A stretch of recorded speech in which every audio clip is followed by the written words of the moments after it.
Time now for the playbook presented by Modelo. We go back to the touch with our very own QB, Matt Sims. Matty, absolute classic in your old stomping grounds there up at Neyland today with Georgia and Kirby Smart coming to town. Gunner Stockton making his first true road start, and it felt like a coming out party. What did you see on the tape?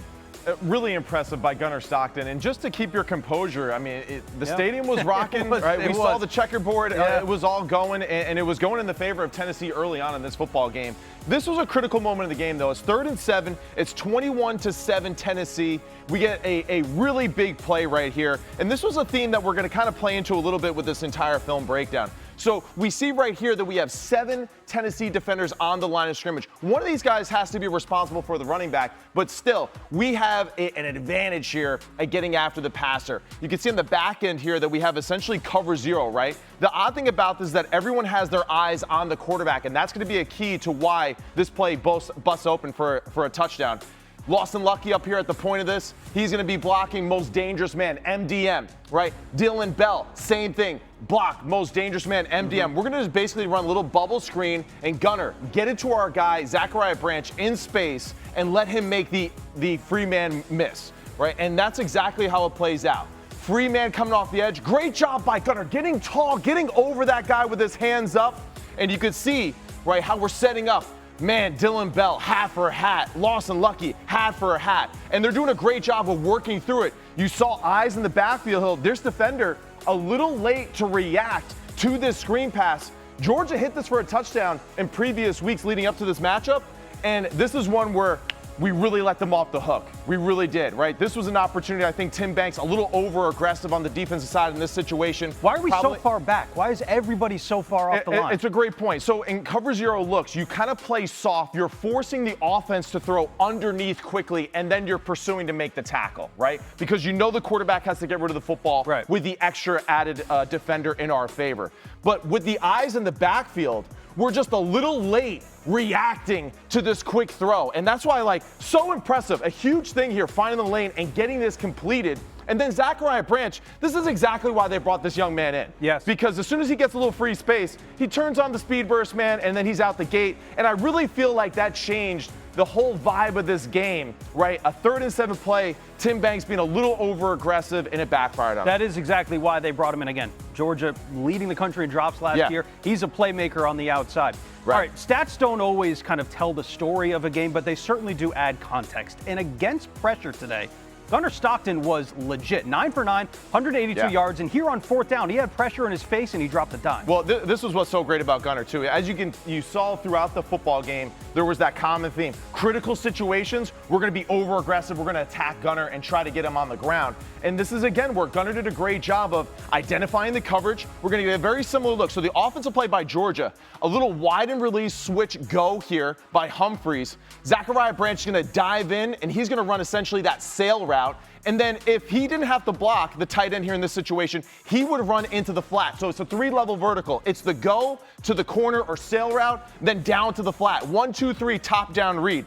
The same thing, though, for the defense here in Tennessee. We get an odd man front here, 3 down front. We got a lot of people near the line of scrimmage. You're going to see Georgia's going to slide their entire offensive line down this way from the guard over with the back on that side. And they do a great job of picking through all of this stuff. And it's really impressive just how quickly Gunner identifies it. We see there's no middle safety or deep safety to protect these DBs on the backside. Now, the difference is, look, they got eyes on the receiver now. They weren't going to let any receiver screen kind of dupe them this time around. But Gunner does a great job buying time, delivers a beautiful football over the shoulder. And Humphreys, man, that's great coverage. Yeah. That's great coverage, but you can't defend, right, the perfectly thrown football right here. And here's a great shot of it, right? So we got this overload look. Tennessee's actually going to drop out this defensive tackle.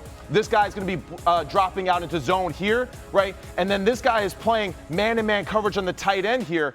And through all of this traffic, Georgia does a great job with their 4-man slide and the back here to the left of sifting through all this stuff. And look at that clean pocket right there. Right? And this is where I was like a little disappointed with some of the stuff that we did game plan wise, because I thought with our 4- and 5-man rush, we were kind of just playing more traditional zone looks. We were doing a good job of affecting the passer pretty consistently. So I think we got a little over aggressive again in that critical situation. By and large, Tennessee was able to get in the backfield and cause some problems for Stockton. He handled it really well. All right. One of the biggest separators in this game was time of possession. Georgia doubled them up essentially in that category, but one of the reasons they were able to do that was because they got the run game going, or should I say, they stuck with the run game, especially coming out of the second half. Exactly right, Sam. And I think that's like the credit to Mike Bobo and Kirby Smart, and really just understanding, right, what it was demanded of them to win this football game. They didn't get anxious and say, hey, we're down, we need to change everything. They stuck to the run. They kept wearing out this defensive front, and then it pays off here in overtime after the missed field goal. So we have basically like a 3 tight end set here. We got 3 tight ends on this side of the line of scrimmage, 1 receiver here, but already at the snap, does it not seem strange that there's just this huge wide open vacancy in the Tennessee defense? Like, you would think with all of this heaviness over here on this side of the line of scrimmage, we would get some bodies up towards the line of scrimmage. That's not what happens. So now the Georgia offense has a great advantage. All they have to do is block down. So whoever fills this gap to defend this area, just block down as best as you possibly can. And then Georgia is going to have a guard right over here. Mackay is going to pull around the corner here. He's going to have that last little kick out block that is the difference in this game. And then who is it on the outside here? Oh, man, it's our boy Lucky, right? So Lucky clearly has a great role in this team. He seals the outside defender here. Morris comes around. He's going to get this defender on the opposite side, seal that. And then from there, it's just, hey, trust your instincts, run hard, and then get to the end zone. And they do a good job of hustling and stopping him short there in that situation. But still, it was set up, I feel like, for Georgia to outflank the Tennessee defense in an obvious run situation here. And I think that's just, again, critical situations. Tennessee found themselves on the wrong side of a lot of them here late in the football game. And that's really the difference in the game, and that's why this game is frustrating for us in Tennessee. It seemed like every time Tennessee scored, Georgia had an answer for them. But when you look at Gunner Stockton and his play going forward, it certainly feels like there's some more confidence in his ability and what he can do in the system. Man, this was his first road test that he really had as a starting quarterback, and I got to tell you, the dude passed with like an A+ grade, right? His toughness, his grittiness, it wasn't all that pretty early on in the game to go down 21-7 like that in Neyland when it was fired up like that. Just super impressive by Kirby Smart. And even Kirby admitted, like, we got outplayed today, but we survived and we kept fighting. And that's why football is great, because it wins like that. Survive and advance. That's and with Alabama coming to town in just a couple of weeks, we'll see how Gunner Stockton improves over those next couple of weeks. You want this, you got that. No way, watch them walk right past you. Run fast while you have the chance. Don't speak, let them look right